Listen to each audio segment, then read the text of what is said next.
Absolutely. My name is Tyler, and I'm the singer for Sworn In. Great. Well, thank you. How are you guys enjoying the tour so far? We're enjoying it a lot. You know, it's definitely the coolest tour we've ever done, and it's a really humbling experience to be on. So, are there any lessons that you're picking up, like along the way, especially with the big summer tour?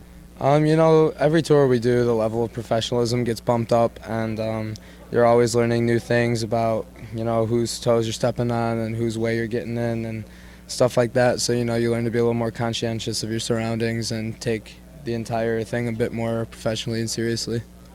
So the album is The Lovers slash The Devil, right? Got that right? Yes, I got it right. You. Awesome. So what can you tell me about the recording process? It came out back in April, right? Yeah. Well, we wrote the CD pretty much right after the Death Card came out. We started writing. We went to record it last September with Will Putney at the Machine Shop, and we spent about a month there and just tracked our lives away. Was there anything challenged about that? Did the producer push you guys in any way? You know, a challenging part was the CD was written in a very low tuning, and recording in such a low tuning, the notes will get off phase from each other. So getting both sides of the guitar to hit the same exact note sometimes was a struggle, so it ended up taking a little bit longer than we would have liked. But other than that, you know, we just got our shit done. So when you were writing, for maybe one or two songs in particular, can you tell me what the mindset was like in the studio? Yeah, do you mean lyrically or musically? Lyrically. I had all the lyrics written before I was in the studio, but you know, the mindset behind the entire CD was just dysfunctional love. When did you first decide you wanted to pursue music for a career? My dad was a musician ever since I was born, and I thought it was the coolest thing. He played guitar and sang, and he showed me guitar when I was like 6, got me an acoustic when I was like 12, and after that, you know, I just got really into rock and roll. What was the first show you remember going to? The first show I ever saw was Thrice, Alkaline Trio, and Gaslight Anthem, and Rise Against. Nice. That's a good one. It's definitely a It good was really sweet. Do you remember the first show that Sworn In played as a band? What was that like?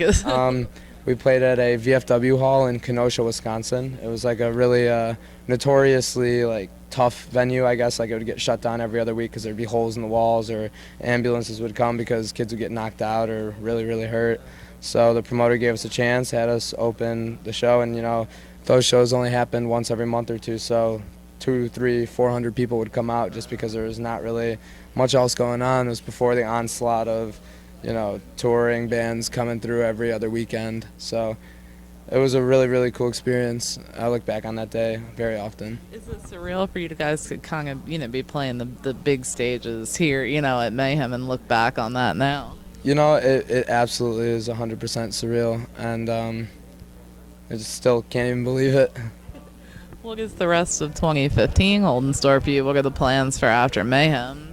We have some fall-time touring booked up, but nothing I can really give any definitive details on. Of course, it's always the key. Feel like I keep it a mystery. Secrecy. Yeah, exactly. It's not because of us, because of management, label, booking agent, all that kind of crap. Oh, we understand. So, do you feel now that there's more pressure for bands to have to stay on the road longer? Yes, 100%.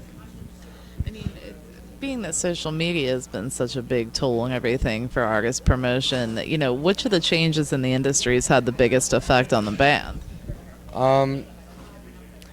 I think, for me it's kind of hard to tell because my band started coming up on the rise as the industry started changing and as the wave of social media started coming in, so we were kind of some of the first to utilize that, but I really think that with the rise of social media and the internet, CD sales have been killed, and that was the number one way to gauge a band's success. And at this point, if CDs don't sell, you're only as big as the industry sees you, which is your CD sales, unfortunately. And you look at bands who have historically sold like 15,000, 20,000 records first week. At this point, it's like half of that, just because iTunes, you still get it for iTunes, but like torrenting, blogs, YouTube. Just people are finding a way to not pay for music, basically. Absolutely. I found like before it used to be kind of like the album would support the tour, and now the tour supports the album. Yeah, that's a very true statement, actually, yes.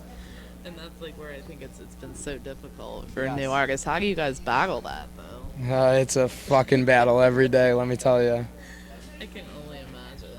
It can be defeating sometimes, but you know, you just keep eating shit and you keep moving forward, and it pays off. Absolutely. Well, I want to thank you so much for taking a few minutes to speak with me here at Mayhem. We definitely look forward to seeing you guys again on the fall on this mystery tour. Absolutely. Great. Thank you so much. Thank you.